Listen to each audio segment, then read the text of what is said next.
Nai-stress o pagod na pagod ka na ba? Gusto ko lang ipaalala sa'yo na kahit gaano ka ka-stress ngayon, wag na wag kang sumuko sa mga pangarap mo. Kailangan mong tandaan parati na magtiwala ka sa progress na nangyayari sa buhay mo. Kahit alam ko na minsan sobrang hirap at sobrang nakakapagod na din talaga. Magtiwala ka sa kakayahan mo. Ang dami mo nang nalagpasan na mga malalaking problema dati.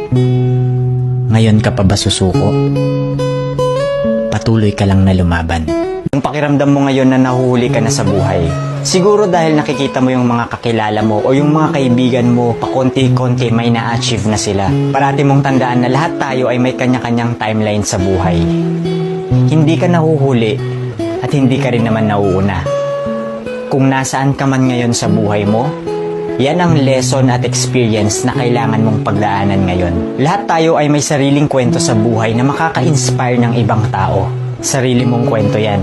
Kaya make sure na sulitin mo ang bawat moment at gawin mong fulfilling ang kwento mo kahit anong mangyari.